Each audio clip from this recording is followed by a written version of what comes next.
Study IQ पे आपका बहुत बहुत स्वागत है। Saved the best for the last.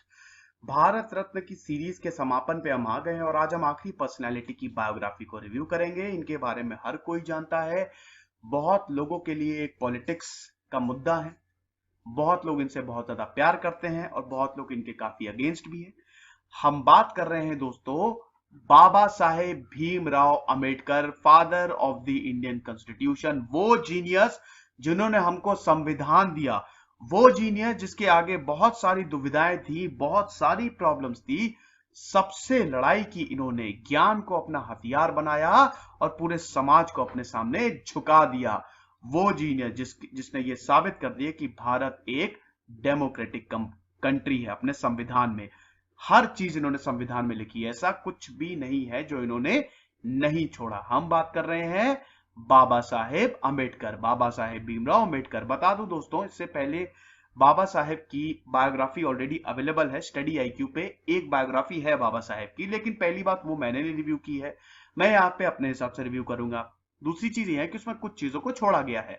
एक और चीज, वेटिंग फॉर अ वीजा, ये किताब जो है बाबा साहेब की, उसका भी मैंने रिव्यू किया हुआ है, ठीक है। तो उसमें जो इनकी लाइफ के इंपॉर्टेंट इंसिडेंट है वो इन्होंने दर्शाए हैं कि किस तरीके से इनको भेदभाव का सामना करना पड़ा था, तो आप जरूर देखिएगा। बहरहाल हम पार्ट 1 पार्ट 2 में इनकी पूरी जर्नी को देखेंगे, बहुत सारी चीजें देखेंगे, मनुस्मृति के बारे में जानेंगे, हिंदुइज्म के बारे में जानेंगे, बुद्धिज्म के बारे में जानेंगे, बाबा साहेब के पॉइंट ऑफ व्यू से उनका विजन क्या था, उनका व्यू क्या था, उस हिसाब से हम ये सारे धर्मों को देखेंगे। एक बहुत बड़ी रिक्वेस्ट करना चाहता हूं, आग्रह है, कृपा करके इस टॉपिक को पॉलिटिसाइज मत करिएगा, लड़िएगा नहीं। कमेंट बॉक्स में अगर कोई भी उल्टा सीधा कमेंट किसी ने भी किया, उसको तुरंत ब्लॉक किया जाएगा। तो प्लीज पॉलिटिसाइज मत करिएगा, इस लेक्चर को ज्ञान के रूप में देखिएगा, ठीक है ना। बहुत कुछ आपको सीखने को मिलेगा, मॉडर्न हिस्ट्री भी मैं साथ में कवर करता चलूंगा, क्योंकि बाबा साहेब का जन्म तब हुआ जब बहुत सारी हलचलें होने लगी थी और इंडियन नेशनल कांग्रेस का गठन हो गया था, तो पैरेलली वो भी समझाता चलूंगा। चलिए दोस्तों आगे बढ़ते हैं। @reconnect मेरा फेसबुक पेज है, सिद्धांत अग्निहोत्री के नाम से मेरी फेसबुक प्रोफाइल है। आप दोनों ही जगह लेक्चर की पीडीएफ ले सकते हैं, सवाल भी पूछ सकते हैं। साथ ही साथ स्टडी आईक्यू के टैबलेट और पेनड्राइव कोर्सेज हर एग्जाम्स के लिए आते हैं। आप इन नंबर्स पे कॉल करिए, वेबसाइट विजिट करिए। तो ये लिस्ट है भारत रत्न की, मैं सबकी बायोग्राफी को कवर कर चुका हूं। दोबारा ये मैं लिस्ट रिपीट नहीं करूंगा, कई बार रिपीट कर चुका हूं, बहुत लोगों ने बोला भी है, तो ये आप देख लीजिए। इन सबकी बायोग्राफी कवर हो चुकी है, तो खजाना है स्टडी आईक्यू पे, बटोर लीजिए जाके। इन सबकी बायोग्राफी में कवर कर चुका हूं, इन सबकी बायोग्राफी में कवर कर चुका हूं, इन सबकी बायोग्राफी, बी आर अम्बेडकर की बायोग्राफी हम कवर कर ही रहे हैं, इन सबकी बायोग्राफी कवर कर चुका हूं, इन सबकी बायोग्राफी कवर कर चुका हूं और इन सबकी बायोग्राफी कवर कर चुका हूं। तो 1954 के बाद, 1954 से भारत रत्न मिलना शुरू हुआ, भारत का हाईएस्ट सिटीजन अवार्ड है, तो सबकी बायोग्राफी कवर कर चुका हूं और सबके लेक्चर्स अवेलेबल है। अंबेडकर जी की बात करें दोस्तों, तो इनका जन्म 14 अप्रैल 1891 में मऊ मध्य प्रदेश में हुआ था। आज इसको अंबेडकर नगर बोला जाता है, ये सबको पता है। ये 14वें बेटे थे रामजी, मालोजी, सकपाल, और मजे की बात यह है कि इनका जो शुरुआती नाम था वो सकपाल ही रखा था इनके माता पिता ने, ठीक है। इनके पिताजी जो थे वो आर्मी ऑफिसर थे। वैसे ये दलित थे, ये सभी को पता है, अनटचेबल थे। अंबेडकर की जो कास्ट थी वो महार थी, दलित थे ये। अब उस समय आपको पता ही है कितनी खराब कंडीशन थी। देखिए वर्ण सिस्टम था, लेटर वैदिक पीरियड में वर्ण सिस्टम आया, आपको पता ही है। सबसे ऊपर थे ब्राह्मण, जिसके खिलाफ थे अंबेडकर, बहुत ज्यादा भर भर के ब्राह्मणों को कोसा है। उसके बाद थे क्षत्रिय, ठीक है, फिर थे वैश्य और फिर थे शूद्र, ठीक है। तो शूद्रों को ही दलित बोला जाने लगा बाद में। गांधी जी इनको हरिजन बोलते थे और बाद में भारतीय कानून या 1935 जो गवर्नमेंट ऑफ इंडिया का एक्ट आया, वहां पे इनको SC/STs बोला जाने लगा, शेड्यूल कास्ट और शेड्यूल ट्राइब। वैसे तो हर कोई इंसान होता है दोस्तों, ऐसा कोई डिवीजन होना ही नहीं चाहिए, पहली बात तो यहाँ पे बहुत सारे डिस्क्रिमिनेशन होते थे इनके साथ, शुरू में बहुत सारी प्रॉब्लम्स होती थी, लेकिन उस सब के बावजूद इन्होंने ज्ञान को अपना हथियार बनाया। आपको बता दूं कि जब इनको इनका स्कूल में दाखिला हुआ और जब ये स्कूल में पढ़ने गए तो बहुत सारी प्रॉब्लम्स थी। वैसे तो उस समय कोई दलित अगर स्कूल में चला जाए तो बहुत बड़ी बात होती थी, सोसाइटी से उसका बहिष्कार होता था, स्कूल में जाने की तो बहुत बड़ी बात है। तो यहाँ पे सबसे बड़ी जो प्रॉब्लम थी दलितों के लिए कि जो एक कॉमन टैंक होता है, वाटर टैंक होता है, आप उनसे पानी नहीं पी सकते, आपको अलग पानी पीना है, ठीक है। तो ये बहुत, आप छू नहीं सकते। तो जब अंबेडकर पढ़ते थे स्कूल में, क्लास में बैठते थे, तो सबसे उनको पीछे बैठाया जाता था, बिल्कुल अकेले बैठते थे, कोई उनके साथ नहीं बैठेगा। अगर कोई बैठेगा तो अपवित्र हो जाएगा, बहुत बड़ी दिक्कत। पानी भी जो होता था वो डायरेक्टली नल को टच नहीं करते थे, कोई इंसान आता था, ऐसे जग उठाता था और ऊपर से उनको पानी पिलाता था। आप देख रहे हैं ना कैसा भयंकर डिस्क्रिमिनेशन था। तो ये कौन करता था? ये वैसे तो बहुत लोगों को, तो जो अपर कास्ट के लोग थे उनको तो सीधा निर्देश थे कि ऐसा आप नहीं करेंगे, लेकिन ये कौन करता था? ये स्कूल का प्यून करता था। तो कभी कभी प्यून नहीं आता था स्कूल में, तो इनको प्यासा रहना पड़ता था पूरे दिन। तो ये सारी चीजें जो है अंबेडकर जी ने सही है। आपको बता दूं एक और चीज, वेटिंग फॉर अ वीजा पे मैंने इनके कुछ इंसिडेंट्स के बारे में बताया है कि किस तरीके से बहुत भेदभाव इन्होंने झेला। मैंने आपको बताया था, उसमें याद है कि नहीं, कि जब ये अपने पिताजी से मिलने जा रहे थे छुट्टियों में, इनका पूरा परिवार मिलने जा रहा था, उस समय अंबेडकर जी बहुत ही छोटे, 10-11 साल के थे, और बीच में जब इनको प्यास लगी थी, पानी भी देने वाला कोई नहीं था, तो इन्होंने गंदा पानी पिया था। एक नाले का गंदा पानी है वो इन्होंने, मतलब इनके जो भाई थे वो लेके आए थे। तो बहुत सारी चीजें सही है। वेटिंग फॉर अ वीजा का जरूर रिव्यू देखिएगा, उसमें मैंने सारे इंसिडेंट जो अंबेडकर जी के दिल के बहुत करीब और जिन्होंने इनकी जिंदगी हिला दी थी, वो सारे इंसिडेंट उन्होंने किताब में लिखे हैं। वैसे बता दूं कि अंबेडकर जी ने बहुत सारी किताबें लिखी हैं, बहुत सारी, इतनी सारी किताबें लिखी हैं दोस्तों कि पढ़ते पढ़ते इंसान की जिंदगी बीत जाए, और बहुत ही अच्छा लिखा है। 4 थीसिस है भैया इनके नाम पे, 4 बार पीएचडी, यहाँ पे एक ही बार मुश्किल होती है, एक थीसिस लिखने में हालत खराब हो जाती है, इन्होंने 4 लिख डाली है। तो इतने ज्यादा पढ़े लिखे थे, ऐसा कुछ भी नहीं था, ऐसी कोई भी चीज नहीं थी जो इनको नहीं आती हो। तभी तो इनको चेयरमैन बनाया गया था ना कंस्टिट्यूएंट असेंबली का, ठीक है। तो ये सारी चीजें थी। अब अगर अम्बेडकर जी की बात करें दोस्तों, तो इनका जो एनरोलमेंट है ये एल्फिंस्टन हाई स्कूल में हुआ था, और ये उस समय के पहले थे भैया जिनको एल्फिंस्टन हाई स्कूल में दाखिला मिला था, फर्स्ट अनटचेबल थे, ठीक है। तो ये बहुत बड़ी एक उपलब्धि थी, और जब इन्होंने चौथे स्टैंडर्ड को पास किया था, तो इनकी कम्युनिटी जो थी उनके लिए बहुत बड़ा अचीवमेंट था। तो बड़ा भव्य समारोह इनके लिए रखा गया था, खूब इनको फैसिलिटेट किया गया था, बहुत सारे तोहफे दिए गए थे, और वहां पे इनको भगवान बुद्ध की भी बायोग्राफी प्रेजेंट की गई थी, ठीक है। तो बुद्ध की भी बायोग्राफी इनको दी गई थी। तो ये सारी चीजें हुई।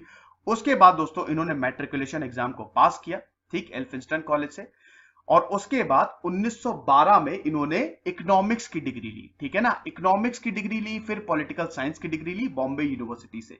मीनवाइल बहुत सारी चीजें हुई, उसमें मैं फिलहाल नहीं जाऊंगा, आप वेटिंग फॉर अ वीजा देख लीजिएगा, उसमें मैंने पूरा कवर किया हुआ है, ठीक है।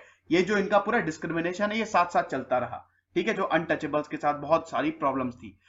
तो दोस्तों ऐसा है कि 1912 में जब इन्होंने अपना ग्रेजुएशन पूरा किया, तो उच्च शिक्षा के लिए चले गए अमेरिका। अब इनके पास पैसे तो थे नहीं, तो ये स्कॉलरशिप पे गए।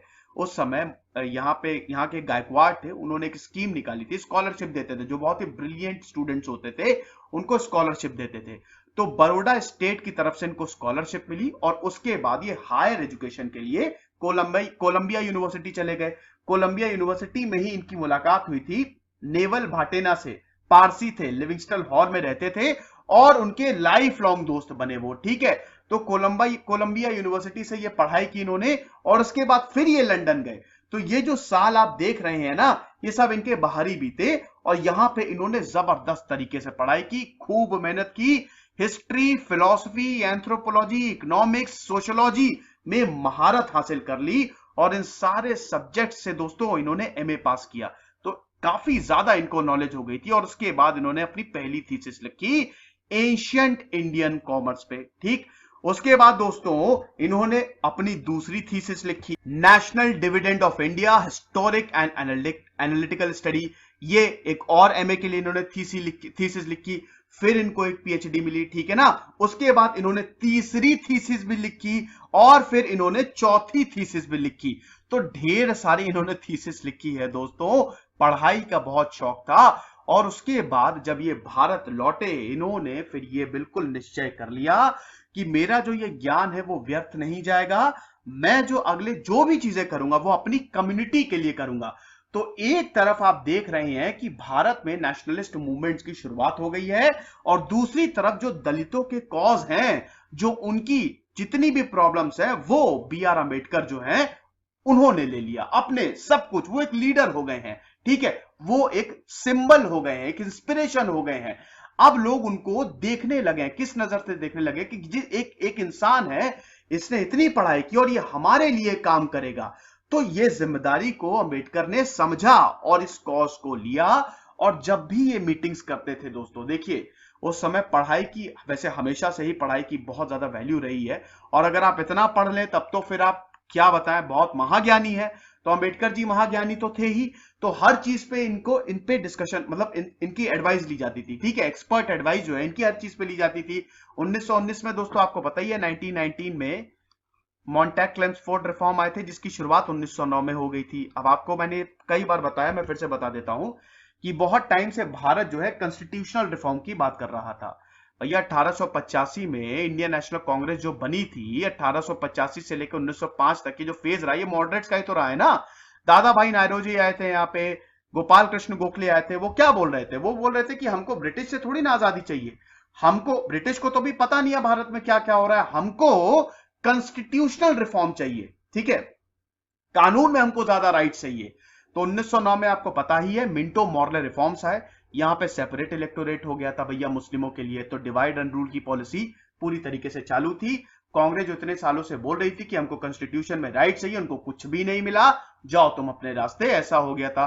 तो कांग्रेस अपने आप को बड़ी ठगा हुआ महसूस कर रही थी, और बाद में सारे बड़े बड़े लीडर्स को ये सब समझ में आ गया था। 10-10 साल बाद अंग्रेजों ने बोला था कि हम इसको रिव्यू करेंगे, तो 1919 में ये मॉन्टेक क्लेम्सफोर्ड रिफॉर्म के रूप में आया था, ठीक है। 1919 में वर्ल्ड वॉर 2 भी खत्म हुआ था दोस्तों, और इसी दौरान भारत भी वापस आए थे दोस्तों। आपको बता, कौन, अंबेडकर जी भारत भी वापस आए थे। अमेरिका के बाद ये चले गए थे लंदन, ठीक है, लंदन में फिर इन्होंने बार कोर्स लिया, मतलब लॉ का, कानून का कोर्स लिया, और वहां पे कुछ टाइम तक ये एनरोल हुए, और उसके बाद फिर भारत आए और मुंबई हाई कोर्ट में प्रैक्टिस करने लगे एज अ लॉयर। तो यहां पे सब कुछ है, जितनी भी डिग्रीज हैं उस समय सारी अंबेडकर के पास हैं, आप देख सकते हैं। दोबारा गए, एक बार भारत आए, फिर दोबारा गए लंदन, फिर अपना कोर्स कंप्लीट करके वापस लौटे यहाँ पे, ठीक है। तो आई होप ये चीज आपको समझ में आई होगी। उसके बाद दोस्तों यहां पे 1919 में जो कानून आने वाला था भारत के लिए, मॉन्टेक क्लेम्सफोर्ड रिफॉर्म जिसको बोला जाने वाला था, या गवर्नमेंट ऑफ इंडिया एक्ट, वो जब आया 1919 में, तो उससे पहले जो कमिटी बनाई गई थी उस पे, यहां पे अंबेडकर जी से काफी ज्यादा कंसल्ट किया गया था। तब वहां पे अंबेडकर जी ने बोला था कि यहां पे अनटचेबल्स के लिए एक सेपरेट इलेक्टोरेट हो, उनको अलग से राइट्स देने चाहिए, उनकी सीटें ज्यादा बढ़नी चाहिए, सेपरेट इलेक्टोरेट की यहां पे मांग की थी तब। हालांकि उस समय तो बहुत इसको तूल नहीं मिला था, क्योंकि और भी बहुत सारी चीजें चल रही थी, लेकिन बाद में 1932 में इसको बहुत ज्यादा तूल दे दिया गया था, तभी तो वो पूना पैक्ट साइन हुआ था, उसकी भी अभी हम बात करेंगे। तो आई होप ये चीज आपको समझ में आई होगी। फिर जो 1927 में जो साइमन कमीशन आई थी, उसके लिए भी इनको काफी ज्यादा कंसल्ट किया गया था। 1925 में जो कमिटी बनी थी उसमें भी अंबेडकर जी से काफी पूछा गया था कि आप कैसा चाहते हैं कि कानून हो, किस तरीके का खाका जो है वो बनना चाहिए। इसी दौरान इन्होंने इकोनॉमिक्स से भी अपनी डिग्री ले ली, और ये 4th डॉक्टरेट थी इनकी, ठीक है ना। तो एक तरीके से ज्ञान का भंडार हो गए थे अंबेडकर जी।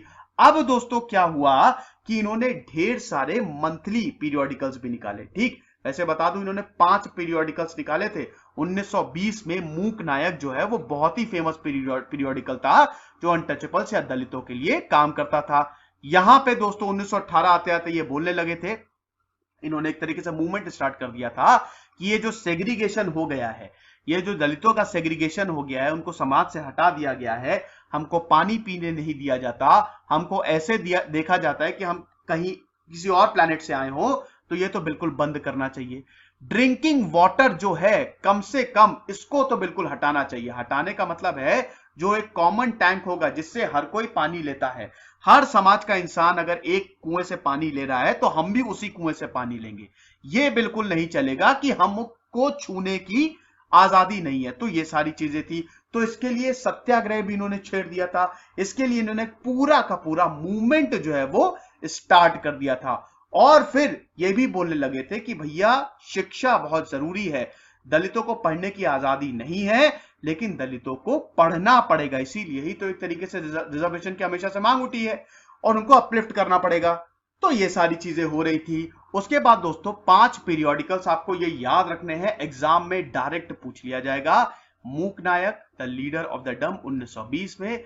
उसके बाद दोस्तों बहिष्कृत भारत, बहिष्कार मतलब क्या होता है, बिल्कुल हटा देना, 1924 में। उसके बाद समता इक्वालिटी 1928 में, फिर जनता द पीपल 1930 में, और फिर सबसे famous Prabodh Bharat enlightened India 1956 में। इसी दौरान इन्होंने बौद्ध धर्म को भी धारण कर लिया था। ठीक है, वो हम अगले पार्ट में देखेंगे क्यों हुआ था। 1927 में इन्होंने पूरा एक मूवमेंट स्टार्ट कर दिया था अनटचेबिलिटी के खिलाफ, और ये एक ऐसा समय था दोस्तों जो काफी ज्यादा कंट्रोवर्शियल, आज भी बहुत ज्यादा कंट्रोवर्शियल है, क्योंकि इन्होंने मनुस्मृति को जला दिया था। आपको याद होगा, इन्होंने मनुस्मृति को 1927 में ही इसकी कॉपी जो है वो जला दी थी। क्यों जला दी थी?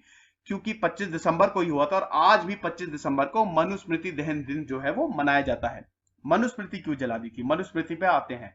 मैं आपको इसलिए बताऊंगा क्योंकि इससे आपकी क्लैरिटी बनेगी। आपको पता ही है कि मनुस्मृति एक बहुत ही इंपॉर्टेंट ग्रंथ है, हमारा हिंदुओं का बहुत इंपॉर्टेंट ग्रंथ है, लेकिन यहां पे अंबेडकर जी का मानना था कि इसमें कुछ श्लोक ऐसे हैं, ठीक है, और बहुत सारे पंडितों का भी यह मानना है, मतलब पंडित इन द सेंस की काफी स्टूडेंट्स, काफी स्कॉलर्स का भी यह मानना है कि इसमें कुछ ऐसे श्लोक्स हैं जो अनटचेबल्स और औरतों के खिलाफ है। ठीक है, वैसे आपको मनुस्मृति के बारे में चलिए मैं थोड़ा बता ही देता हूं कि मनुस्मृति है क्या। देखिए, पहले भारत के पास कोई कानून नहीं था, तो मनुस्मृति को ऐसा कानून माना गया। इस्लाम के पास एक शरिया लॉ था, ठीक है, उनके पास अपना कानून था, हमारे पास कोई कानून नहीं। अब हिंदुइज्म तो बहुत डाइवर्स है, मैं आपको बता चुका हूं। तो यहां पे मनुस्मृति को पहला कानून माना गया, और मनु को पहला कानून क्या कहते हैं कि पहला उनको कानून निर्माता माना गया, जो कानून बनाता है, और उनको बहुत बुद्धिमान माना गया। ठीक है, तो यहां पे अंग्रेजों ने और बहुत सारे राजाओं ने भी इसको अप्लाई किया। ये एक लॉ था। अब इसमें क्या है, देखिए दोस्तों, मनुस्मृति जो है वो 12 अध्यायों में 12 पार्ट्स में है। ठीक है, जिसमें लगभग 2700 श्लोक है, और कहीं कहीं हमको 3000 श्लोक तक देखने को मिलते हैं। ठीक है, तो ये 12 जो पार्ट्स हैं, चलिए मैं बता ही देता हूं ये 12 पार्ट्स का डिवीजन किस तरीके से है, ताकि और अच्छे से आपको क्लैरिटी मिल जाए। इसमें जो सबसे पहला पार्ट है दोस्तों, हम देखते हैं प्रकृति का निर्माण कैसे हुआ, कैसे युग बदले, वर्ण सिस्टम के बारे में इसमें बताया गया है। दूसरे पार्ट में दोस्तों मालिकों की सेवा के बारे में बताया गया है। तीसरे पार्ट में दोस्तों यहां पे बताया गया है कि जब शादी होती है तो क्या रीति रिवाज फॉलो करने चाहिए, श्राद्ध होता है तो क्या रीति रिवाज फॉलो करने चाहिए। चौथे में दोस्तों गृहस्थ जीवन के बारे में बताया गया है, नर्क के बारे में बताया गया है। पांचवा जो अध्याय है वो खासा कंट्रोवर्शियल है, क्योंकि यहां पे महिलाओं के कर्तव्य के बारे में बताया गया है, शुद्धता और अशुद्धता का भी जिक्र है। महिलाओं के कर्तव्य के बारे में यहां पे महिलाओं के लिए ऐसा बोला जाता है, ऐसे बहुत सारे स्कॉलर्स बोलते हैं, डिवीजन है दोस्तों, आपके ऊपर ये डिपेंड करता है कि आप किसको फॉलो करते हैं। ठीक है, तो यहां पे बहुत सारे स्कॉलर्स बोलते हैं कि ये बिल्कुल ही महिलाओं के अगेंस्ट है, महिलाओं को यहां पे आजादी नहीं है, उनको राइट्स नहीं है। यहां पे बोला गया है कुछ लोगों में कि अगर यहां पे आजादी चाहिए महिलाओं को, स्वर्ग की प्राप्ति करनी है, तो वो पतियों की सेवा करे। ठीक है, तो एक तरीके के महिलाओं के राइट्स को यहां पे थोड़ा बहुत ऐसा लोगों का मानना है। उसके बाद दोस्तों यहां पे छठे की बात करें तो संत, सातवें की बात करें तो राजधर्म के बारे में बताया गया है, आठवें में राजनीति, वचन, ये सब। नौवें की बात करें दोस्तों तो पैतृक संपत्ति, 10वें की बात करें तो वर्ण, फिर वर्ण यहां पे आया है, 11वें की बात करें तो पाप और कर्म, और 12वें की बात करें तो वेदों और गुणों के बारे में बताया गया। तो 12वां जो है वो बहुत इंपॉर्टेंट है। अब ये वेदों के बारे में अगर यहां पे जिक्र आ गया है, तो यहां पे बहुत स्कॉलर्स का ये मानना है, स्टूडेंट्स का मानना है कि वेदों से डायरेक्ट ये रिलेटेड है। शंकराचार्य का भी ये मानना है, बहुत बड़े बड़े स्कॉलर्स, बहुत बड़े बड़े ज्ञानी पंडितों का ये मानना है। दूसरी चीज ये है दोस्तों कि यहाँ पे कुछ लोग तो बोलते हैं कि ये बिल्कुल ही अनटचेबल्स के खिलाफ है, और यहाँ पे वर्ण सिस्टम में बहुत ज्यादा मतलब गलत चीजें बोली गई हैं। कुछ लोगों का यह मानना है कि अगर इसमें कुछ श्लोक्स को छोड़ दें, बाकी इसमें बहुत ही सही बात की गई है, इक्वालिटी की बात की गई है।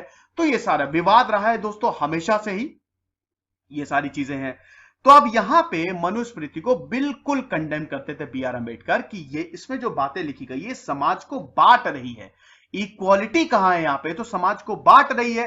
तो ये सारी, अब यहां पे आपको बता दूं कि एक बहुत बड़े लीडर हुए थे दलितों के, काशीराम, उन्होंने भी ये बोला था कि जो समाज है वो दो में डिवाइड है, एक तो मनुवादी और एक मूल निवासी। तो ये भी सारी चीजें हैं, ठीक है ना।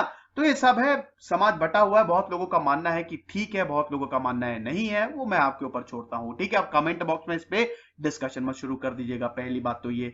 तो यहां पे दोस्तों बात करें तो इन्होंने एक चीज की, उसके बाद एक मूवमेंट स्टार्ट कर दिया लेकिन उसके बाद एक बहुत इंपॉर्टेंट चीज हुई दोस्तों 1932 में। 1932 में क्या हुआ था दोस्तों? Communal award. एग्जाम पर्सपेक्टिव से बहुत ज्यादा इंपॉर्टेंट है ये। 1932 की बात करें तो यहां पे देखिए, इससे पहले क्या हुआ था कि गांधी जी ने अगला फेज जो है वो स्टार्ट कर दिया था।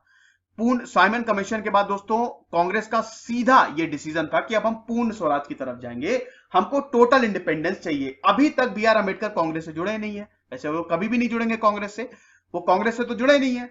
तो उनका सीधा सीधा ये मानना था कि हमको पूर्ण स्वराज चाहिए। इंडियन नेशनल कांग्रेस का ये मानना था। इधर बी आर अम्बेडकर का मानना है कि हमको ज्यादा राइट्स चाहिए, हमको अनटचेबल्स, दलितों के ज्यादा राइट्स होने चाहिए।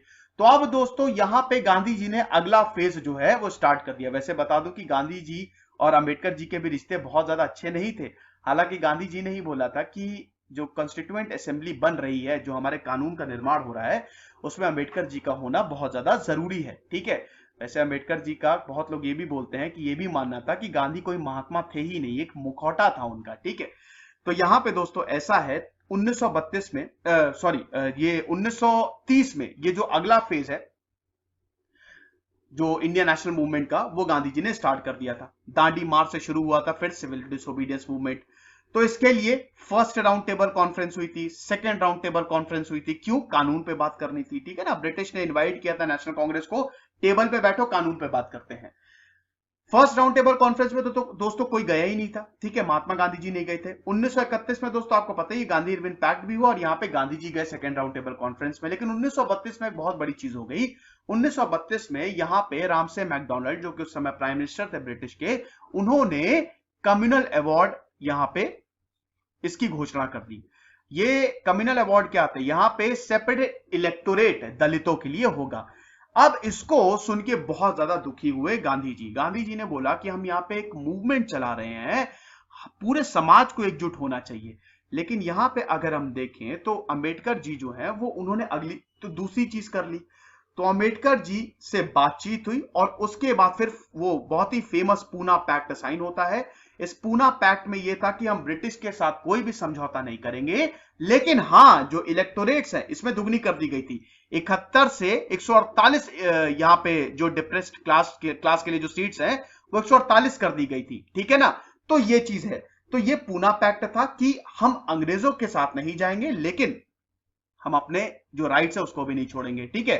तो ये गांधी जी की तरफ से, वैसे बता दूं, मदन मोहन मालवीय थे और बी आर अम्बेडकर ने साइन किया था। गांधी जी क्या, वैसे हिंदुओं की तरफ से मदन मोहन मालवीय थे और हाँ ठीक है, हिंदुओं की तरफ से मदन मोहन मालवीय थे और डिप्रेस्ड क्लास की तरफ से बी आर अम्बेडकर थे। तो इन दोनों के बीच में पूना पैक्ट हुआ था 1932 में, जिसमें से सीट जो है वो दुगनी कर दी गई थी, 71 से 148 कर दी गई थी। तो आप, आई होप ये चीज आपको समझ में आई होगी। अब इसके बाद दोस्तों क्या हुआ, किस तरीके से कानून आया और गवर्नमेंट ऑफ इंडिया एक्ट क्या था, वो हम जानेंगे दोस्तों अगले पार्ट में। तो अगले पार्ट में हम बहुत कुछ देखने वाले हैं और बी आर अम्बेडकर की आइडियोलॉजी भी समझेंगे। तो आई होप ये लेक्चर आपको पसंद आया होगा। इसको जरूर शेयर करिए। खुश रहिए, पढ़ते रहिए। This is